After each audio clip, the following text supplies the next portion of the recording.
Shalom, jemaat yang diberkati Tuhan. Semua orang yang mendengar firman Allah, yang terus merindukan setiap kebenaran firman Allah. Hari ini kita akan belajar beberapa bagian firman Allah. Sebelumnya, mari kita tunduk kepala dan kita berdoa.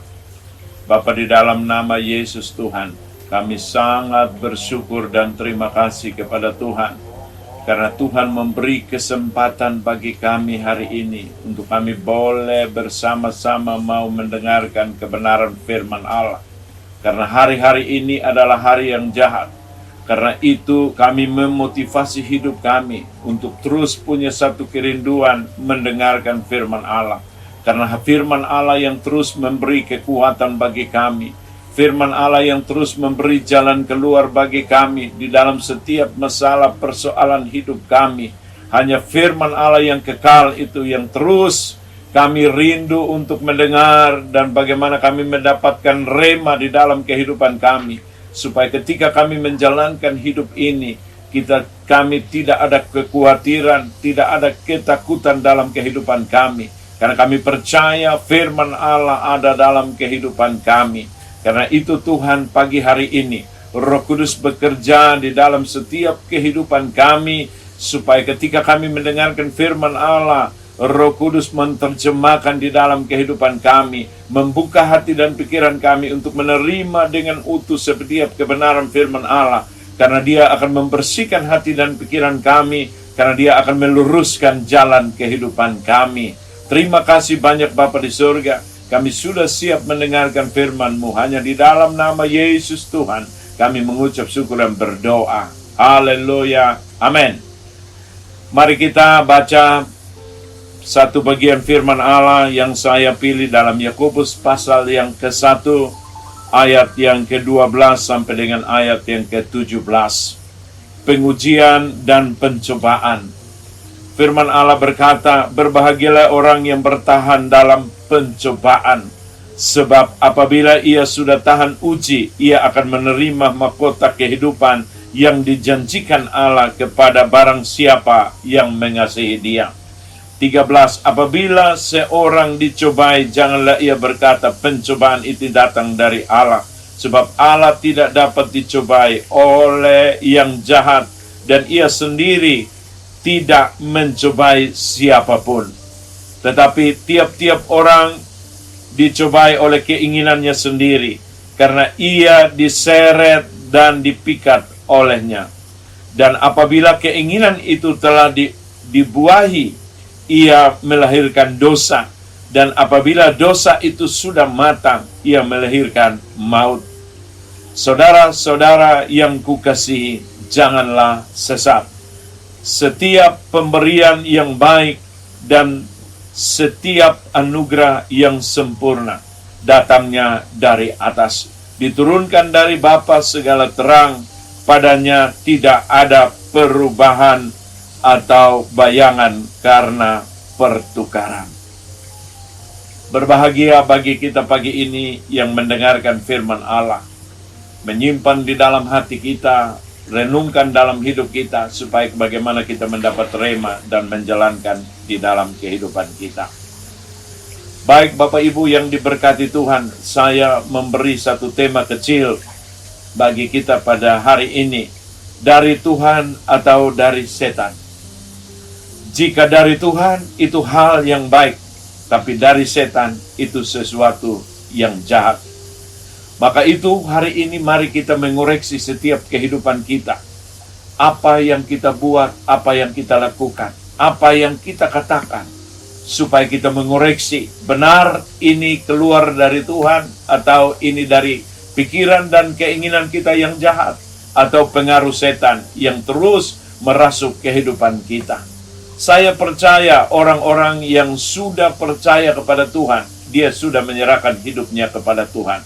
Supaya Tuhan yang berkuasa atas hidupnya, bukan kita yang berkuasa atas kehidupan kita. Karena itu kita belajar, Yakobus menuliskan kepada kita semua surat Yakobus ini, supaya kita mengerti bagaimana kita menjalankan hidup ini yang baik. Ayat yang ke-12 dia berkata, berbahagialah orang yang bertahan dalam pencobaan. Berbahagia Bapak Ibu dan saya yang bertahan dalam pencobaan. Ketika ada masalah, ketika ada persoalan datang dalam kehidupan kita, bagaimana kita bertahan untuk kita menang dalam pencobaan? Butuh satu kesabaran dalam kehidupan kita, supaya kita jangan terpancing dalam emosi. Akhirnya kita mengeluarkan kata-kata yang tidak baik, maki-maki, hujatan-hujatan yang tidak baik dari kehidupan kita. Karena itu, ketika kita menghadapi masalah dan persoalan dalam hidup ini, kita harus sabar, kita harus tenang. Supaya apa? Kita menang dalam setiap pencobaan. Karena itu firman Allah, berbahagialah orang yang bertahan dalam pencobaan. Ketika kita melewati pencobaan itu, kita tetap bahagia. Ketika kita menghadapi tantangan dan persoalan itu, kebahagiaan itu tetap ada dalam kehidupan kita. Supaya apa? Kita mengontrol setan yang mau menguasai kita, hawa nafsu yang menguasai kita, atau sekarang Tuhan yang menguasai kita dalam setiap kehidupan kita. Bapak Ibu yang diberkati Tuhan di dalam kehidupan kita. Lanjut firman Allah berkata, Ia akan menerima mahkota kehidupan. Itu janji yang Tuhan beri bagi kita. Janji Tuhan itu iya dan amin. Kalau kita bertahan untuk menjalankan setiap kebenaran firman Allah, supaya kita jaga hati dan hidup kita, sikap dan tingkah laku kita sesuai dengan firman Allah, supaya hidup kita jadi berkat bagi sesama dalam kehidupan ini. Ada mahkota yang Tuhan beri bagi setiap kehidupan kita. Karena itu kita berlomba untuk terus menjalankan hidup ini yang baik. Satu perlombaan yang baik sampai finish yang baik. Supaya apa? Kita menang menjadi orang-orang yang bahagia. Ayat yang ke-13 dia berkata, apabila seorang dicobai, janganlah ia berkata pencobaan ini datang dari Allah. Sebab Allah tidak dapat dicobai oleh yang jahat, dan ia sendiri tidak mencobai siapapun. Ingat itu. Tetapi tiap-tiap orang yang dicobai oleh keinginannya sendiri. Karena kita sudah tahu, yang baik itu dari Tuhan, yang jahat itu dari setan. Berarti ketika keluar dari hidup kita yang jahat, berarti itu keinginan sendiri. Kita masuk dalam satu pencobaan sendiri. Bukan Allah yang memberikan kepada kita. Kita seringkali salah bahwa setiap tantangan, persoalan, cobaan yang datang, kita bilang itu ujian dari Allah. Tidak. Karena Allah sendiri berkata itu dari keinginan kita, diri kita sendiri. Karena ia diseret oleh, dipikat olehnya. Apa? Keinginan-keinginan kita, hawa nafsu kita. Ayat yang ke-15 dia berkata, dan apabila keinginan itu telah dibuai, ia melahirkan dosa. Ingat baik-baik. Dia sudah dibuai, berarti dia melahirkan dosa. Dosa mengakibatkan maut. Berarti percuma kita percaya kepada Tuhan, akhir hidup kita mendapatkan maut. Maut itu adalah hidup yang kekal di dalam api yang kekal. Itu maut. Kalau kita mengikuti keinginan dan kemauan Tuhan dalam kehidupan kita, berarti surga yang kekal yang kita akan dapat dalam kehidupan kita. Makanya saudara dan saya harus pertahankan iman kita untuk terus melakukan apa? Kebaikan demi kebaikan yang Tuhan terus beri di dalam setiap kehidupan kita. Karena itu dia berkata, saudara-saudara yang kukasihi, janganlah sesat. Ingat, ini pesan bagi saudara dan saya. Setiap pemberian yang baik dan setiap anugerah yang sempurna datangnya dari atas. Ingat, Tuhan tidak pernah memberi yang tidak baik dalam hidup saudara dan saya. Semua yang baik yang diberi bagi kehidupan kita. Kalau kita menerima semua yang baik dari kehidupan kita, tentu kita mengeluarkan yang baik dari kehidupan kita, supaya kita menjalankan hidup ini sesuai dengan kehendak Tuhan, dan hidup kita boleh menyenangkan Tuhan. Dan kalau hidup saudara dan saya menyenangkan Tuhan, hidup kita juga, saudara yang dikasih Tuhan, akan menyenangkan sesama di dalam kehidupan kita. Mari saudara, kita periksa, koreksi kembali kehidupan kita, dari Tuhan atau dari setan. Kalau jika dari Tuhan, itu hal yang baik, tetapi dari setan yang tidak baik. Gampang sekali kita bisa memilah itu dalam kehidupan kita.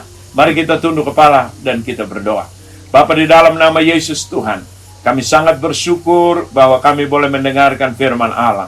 Hamba berdoa, Roh Kudus sempurnakan firman Allah yang kami dengar di dalam kehidupan kami, supaya setiap kami yang mendengar boleh mengerti bagaimana kami menjalankan hidup ini sesuai dengan apa yang menjadi kehendak-Mu. Karena Engkau memberi kepada setiap orang yang percaya semua yang baik dari surga yang Kau berikan dalam kehidupan kami manusia. Supaya bagaimana kami manusia dapat menjalankan hidup ini, semua dari hidup kami, perkataan kami, pikiran kami, hati kami, tingkah laku hidup kami, semua baik keluar dari kehidupan kami, supaya hidup kami menyenangkan Tuhan dan menjadi berkat bagi sesama di dalam kehidupan kami. Bapak Ibu yang diberkati Tuhan, kalau Bapak Ibu punya masalah, persoalan di dalam pekerjaan, studi, perjodohan, apapun yang terjadi dalam hidup Bapak Ibu, mari dikelapkan kedua tanganmu di dada. Terimalah berkat yang Tuhan beri dalam kehidupanmu hari ini. Dan kalau ada yang sakit, tumpangkan tangan di tempat yang sakit. Hamba berdoa dalam nama Yesus, jadilah sembuh, pulih dalam nama Yesus. Amin. Kalau Bapak Ibu membutuhkan konseling, membutuhkan pertolongan Tuhan, lewat WhatsApp yang tertulis di bawah ini, saudara bisa menghubungi supaya kami semua tim hamba Tuhan boleh berdoa supaya Tuhan boleh menjadi berkat bagi hidupmu. Terima kasih.